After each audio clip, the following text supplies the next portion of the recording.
ꯄꯥꯡꯊꯣꯛꯂꯤꯕ ꯁꯤꯔꯣꯏ festival ꯑꯁꯤ ꯌꯥꯎꯕ ꯂꯥꯛꯄ ꯃꯇꯝꯗ ꯀꯔꯤꯒꯨꯝꯕ ꯀꯨꯀꯤ ꯐꯨꯔꯨꯞꯀꯤ ꯃꯤꯑꯣꯏꯁꯤꯡ ꯅꯠꯇ꯭ꯔꯒꯅ ꯃꯈꯣꯏꯒꯤ ꯑꯣꯏꯕ ꯑꯣꯔꯒꯅꯥꯏꯖꯦꯁꯟꯁꯤꯡꯒꯤ ꯃꯥꯏꯀꯩꯗꯒꯤ ꯑꯌꯦꯠ ꯑꯄꯟꯕ ꯄꯤꯔꯛꯄ ꯇꯥꯔꯒꯗꯤ ꯑꯦꯛꯁꯟ ꯂꯧꯈꯠꯀꯅꯤ ꯍꯥꯏꯗꯨꯅ ꯑꯀꯟꯕ ꯋꯥꯔꯅꯤꯡ ꯇꯧꯗꯨꯅ ꯂꯩꯈꯤꯕꯅꯤ꯫ ꯑꯗꯨꯕꯨ ꯃꯁꯤꯒꯤ ꯇꯥꯌꯣꯟꯅꯕꯗ ꯃꯅꯤꯄꯨꯔ ꯍꯥꯏꯕ ꯋꯥꯔꯗ ꯑꯁꯤ ꯁꯤꯖꯤꯟꯅꯕ ꯌꯥꯔꯣꯏ ꯍꯥꯏꯕ ꯋꯥꯐꯝꯗ ꯑꯣꯏꯅ ꯁꯦꯟꯇ꯭ꯔꯦꯜ ꯐꯣꯔꯁꯅ ꯇꯧꯔꯛꯂꯕꯅꯤꯅ ꯀꯔꯤ ꯑꯃꯨꯛ ꯇꯧꯕ ꯇꯥꯔꯦ?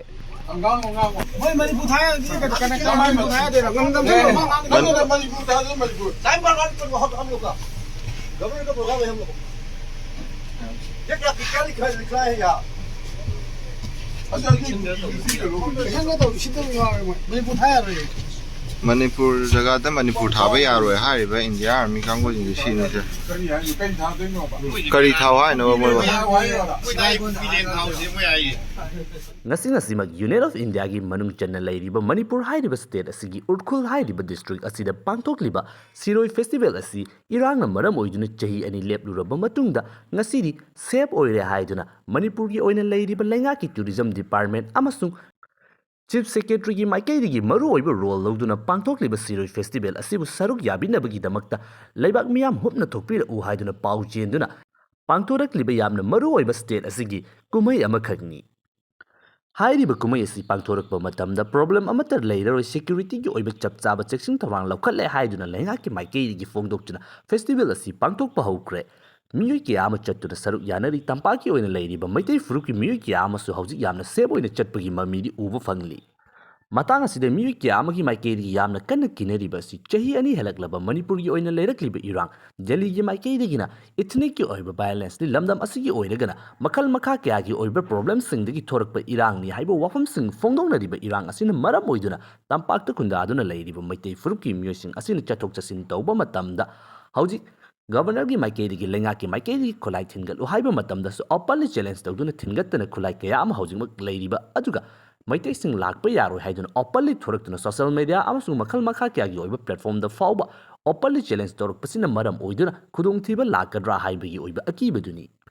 adubu masigi oinadi lenga ki maikei digi aheno security force kaya ama thajindona cheksinna ngak sianba aduga leiriba atopa indigenous group singi maikei digi su ayat apanba pirakpa yaroi haibagi oiba akanba warning asina maram oiduna chathok chasin tauba matamda lambida ayat pa apanba pirakpa attack chatharakbana singba asidi hauji fawbagi oina uba fangdri yamna chawba mai pakpa amani haibadi yari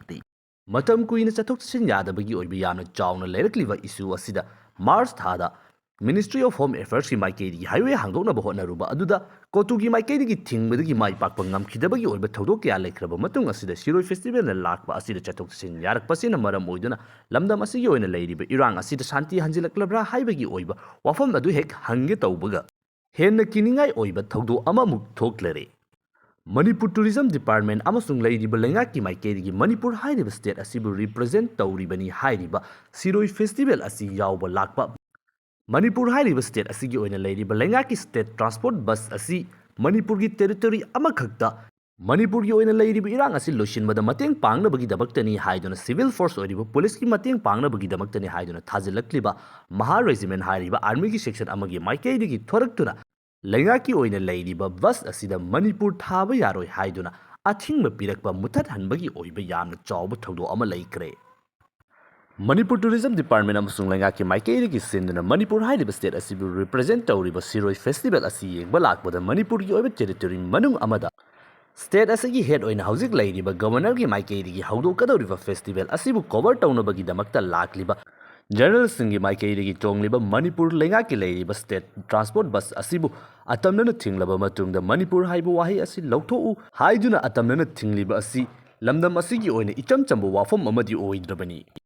Mata asida wafam amakhak ningsingjage madudi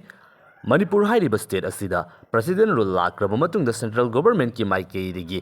Manipur da peace restore tawraknabagi damaktani haiduna highway sing open tawduna furup khudingmaki miyosing chatpa yahanabagi damakta khongthang sing lokhalakpa haurakpa matamda kukizo furupni haina fongduk chariba Manipur gi mafam kaya amada hauji chaichoktuna leiriba kangbu asigi organization ni representative ni hairiba kangbu sing asigi maikei digi central government ta makoina taliba demand adu fanglaba matamda highway asida lenga ki maikei digi furup khudingmaki miyosingna free oina chathok chasin tawgani haiduna silakliba khongthang aduda sogat ke haibagi oiba wafum amakhak tajaki ꯌꯥꯝꯅ ꯁꯝꯅ ꯍꯥꯏꯔꯕꯗ ꯃꯅꯤꯄꯨꯔꯒꯤ ꯑꯣꯏꯅ ꯂꯩꯔꯤꯕ ꯏꯔꯥꯡ ꯑꯁꯤꯅ ꯃꯔꯝ ꯑꯣꯏꯗꯨꯅ ꯃꯈꯣꯏꯅ ꯈꯨꯟꯗꯥꯗꯨꯅ ꯂꯩꯔꯤꯕ ꯃꯐꯝ ꯑꯁꯤ ꯃꯅꯤꯄꯨꯔꯗꯒꯤ ꯁꯦꯄꯔꯦꯠ ꯇꯧꯔꯦ, ꯀꯝꯄ꯭ꯂꯤꯠ ꯇꯣꯉꯥꯟꯕ ꯇꯦꯔꯤꯇꯣꯔꯤ ꯑꯃ ꯑꯣꯏꯔꯦ ꯍꯥꯏꯕ ꯋꯥꯐꯝ ꯑꯁꯤ ꯈꯪꯕꯤꯕ ꯇꯥꯔꯒꯗꯤ ꯃꯈꯣꯏꯒꯤ ꯑꯣꯏꯅ ꯍꯧꯖꯤꯛ ꯈꯨꯟꯗꯥꯗꯨꯅ ꯂꯩꯔꯤꯕ ꯃꯈꯣꯏꯒꯤꯅꯤ ꯍꯥꯏꯗꯨꯅ ꯀ꯭ꯂꯦꯝ ꯇꯧꯔꯤꯕ ꯃꯐꯝ ꯑꯁꯤꯗ ꯆꯠꯊꯣꯛ ꯆꯠꯁꯤꯟ ꯇꯧꯕ ꯑꯁꯤ ꯌꯥꯍꯟꯒꯦ ꯍꯥꯏꯕ ꯋꯥꯐꯝ ꯑꯗꯨꯅꯤ꯫ ꯉꯁꯤꯃꯛ ꯏꯝꯐꯥꯜ ꯇꯨ ꯎꯈ꯭ꯔꯨꯜꯒꯤ ꯑꯣꯏꯕ ꯂꯝꯕꯤ ꯑꯁꯤ ꯁꯦꯀ꯭ꯌꯨꯔꯤꯇꯤꯒꯤ ꯑꯣꯏꯕ ꯑꯀꯟꯕ ꯆꯦꯛꯁꯤꯟ ꯊꯧꯔꯥꯡ ꯃꯔꯛ ꯑꯁꯤꯗ ꯃꯩꯇꯩ ꯀꯌꯥ ꯑꯃ ꯐꯥꯎꯕ ꯌꯥꯎꯗꯅ ꯁꯤꯔꯣꯏ ꯐꯦꯁꯇꯤꯚꯦꯜ ꯑꯁꯤ ꯌꯥꯎꯅꯕꯒꯤꯗꯃꯛꯇ ꯌꯥꯝꯅ ꯐ꯭ꯔꯤ ꯑꯣꯏꯅ ꯆꯠꯅꯕ ꯊꯦꯡꯅꯔꯤ꯫ ꯇꯧꯕꯇꯕꯨ ꯃꯅꯤꯄꯨꯔ ꯍꯥꯏꯕ ꯋꯥꯐꯝ ꯑꯁꯤ ꯊꯥꯕ ꯁ꯭ꯇꯦꯠ ꯕꯁ ꯑꯁꯤ ꯈꯛꯇꯅꯤ ꯊꯠꯂꯤꯕ꯫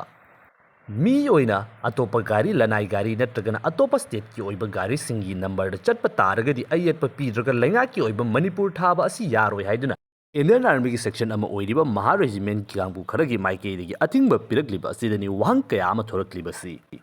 ꯏꯁꯨ ꯑꯁꯤꯒꯤ ꯃꯇꯥꯡꯗ ꯃꯤꯑꯣꯏ ꯀꯌꯥ ꯑꯃꯒꯤ ꯃꯥꯏꯀꯩꯗꯒꯤ, ꯃꯍꯥ ꯔꯦꯖꯤꯃꯦꯟꯠꯀꯤ ꯃꯥꯏꯀꯩꯗꯒꯤ ꯑꯗꯨ ꯇꯧꯏ ꯑꯗꯥ ꯇꯧꯏ ꯍꯥꯏꯗꯨꯅ ꯌꯥꯝꯅ ꯀꯟꯅ ꯐꯣꯡꯗꯣꯛꯅꯔꯤ꯫ ꯇꯧꯕꯇꯕꯨ ꯃꯍꯥ ꯔꯦꯖꯤꯃꯦꯟꯠꯄꯨ ꯑꯣꯏꯒꯦꯔꯥ,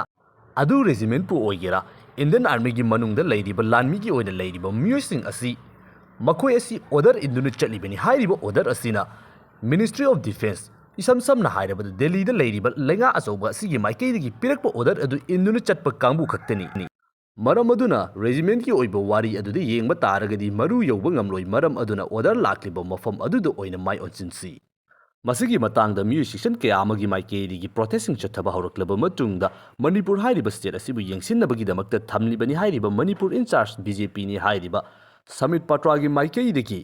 ꯃꯅꯤꯄꯨꯔ ꯁ꯭ꯇꯦꯠ ꯇ꯭ꯔꯥꯟꯁꯄꯣꯔꯠ ꯕꯁ 3ꯗꯒꯤꯅ 4ꯗ ꯃꯤꯑꯣꯏ 2,000 ꯔꯣꯝ ꯄꯨꯗꯨꯅ ꯁꯤꯔꯣꯏ ꯐꯦꯁꯇꯤꯚꯦꯜ ꯌꯥꯎꯍꯟꯈ꯭ꯔꯦ꯫ ꯌꯥꯝꯅ ꯆꯥꯎꯅ ꯃꯥꯏ ꯄꯥꯛꯈ꯭ꯔꯦ꯫ ꯑꯗꯨꯒ ꯊꯣꯛꯈ꯭ꯔꯤꯕ ꯊꯧꯗꯣꯛ ꯑꯗꯨ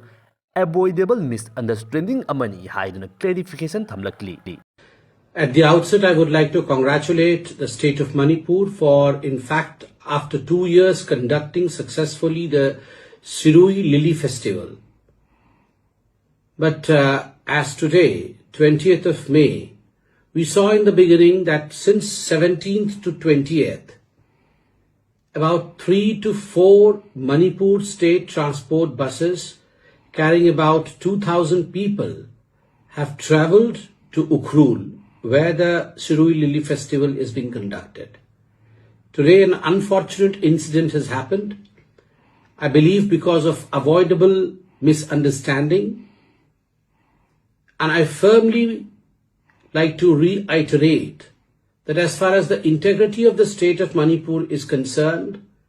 the Union Home Minister, Shri Amit Shah, in one of his first press conferences in Manipur, has maintained that integrity of Manipur is something which is non-negotiable, is something which we always stand for. So I believe after 2 years, the kind of normalcy, the kind of peace, and finally some sort of festivity that has returned back to Manipur is something to be celebrated, not to be conspired over. Anyone who feels that this is a conspiracy, I, on behalf of the Bharatiya Janata Party, would like to assure them that this is not a conspiracy and have faith in us. Thank you so much. Legang yamna kanna section sinbadagi Siroi Festival mai pakna pangthokle miyo kya ama chathok chasin tawba yare maram aduna Santi hanjilakpagi oiba yamna chawba mai pakpa amani haiduna celebrate tawgadabani harawba phongdokadabani Manipur hairiba state asigi leiriba territory manungda Manipur gi leiriba lengaki basta Manipur thaba yaroi haiba Indian Army ki section amagi maikaidagi chathakhiba thawong adugi matangda conspiracy sandokadaba natte madugi mahutta celebrate tawgadabani haiba wafam asi phongdoktuna mamanga phongdokhiba aduga manana Manipur gi oina leiriba territorial integrity asi kahalloi haiduna Ministry of Home Affairs ki maikaidagi phongdoktuna lakli haiba asi Odisha gi MP Samit Patra gi maikaidagi nahaunana amuka ningsingli Chathakriba thawong adu mahakki maikaidagi phongdorakliba sengdok warol asina yarabra aikoi celebrate tawba matam oirabra Manipur hairiba state asigi oina leiriba miyosing maru oina maitei hairiba forupsing asida mamangda thodok kaya amada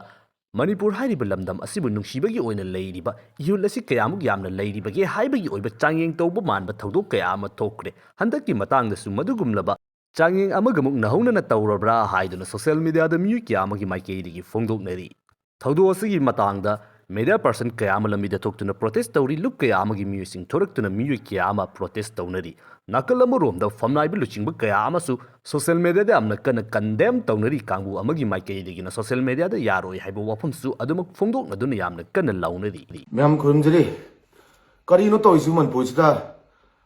central forces ना कोई मनपुर की गाड़ी बु मनपुर थाबे यारो इन Changan दे हाय से सी हार फो कोई प्रजा मैम तुमिन सुम ले दुरी ब्रो